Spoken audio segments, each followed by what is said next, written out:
అరే దున్నపోతా బర్రెదానా అని ఇలా బర్రె పేరు వాడుకొని తిడుతూ ఉంటారు, మనందరికి తెలుసు కదా. కానీ ఈ పాయింట్ విన్నారంటే బతికితే బర్రె లెక్కే బతకాలని అనుకుంటారు తెలుసా. మనలో చాలా మందికి అసలు ఏం తింటున్నాం, ఎలా తింటున్నాం అనే ఉన్న కాన్షియస్నెస్ ఉంటుందా? ఏది పడితే అది తింటున్నాం, అవునా కదా?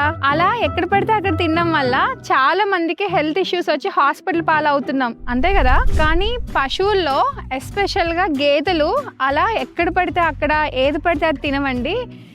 ఫర్ ఎగ్జాంపుల్ ఆవుల గురించి మనం వింటూ చూస్తూ ఉంటాం కదా, అవి చనిపోయినప్పుడు వాటిని పొట్ట ఓపెన్ చేసి చూస్తే ప్లాస్టిక్ సంబంధించినవి, కాగితాలని, పోస్టర్స్ కానీ, అంటే మన రోడ్ల మీద పాపం ఏవైతే దొరుకుతాయో ఆకలితో అవి తినేసి చనిపోవడం ఇవన్నీ చూస్తున్నాం కదా, ఇలాంటి కేసెస్.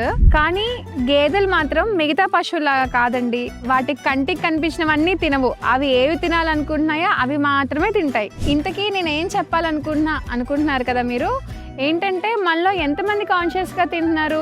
నేనైతే తినట్లేదండి కాన్షియస్గా, వర్క్ స్ట్రెస్ ఏమో రీజన్స్. కానీ ఈ రోజు నుంచి మనం గేదెలాగా బతకడం నేర్చుకుందాం అండ్ గేదెలాగా కాన్షియస్గా తినడం అలవాటు చేసుకుందాం. ఈ విషయం మొన్న నన్ను మా గేదెలు ఎన్నుకున్నాయి కదండి వాటి సంఘానికి అధ్యక్షురాలుగా, సో ఆ గేదెల సంఘం అధ్యక్షురాలుగా చెప్తున్నా. గేదెల సంఘం అధ్యక్షురాలు శ్వేతక్కకి శ్వేతక్క నాయకత్వం.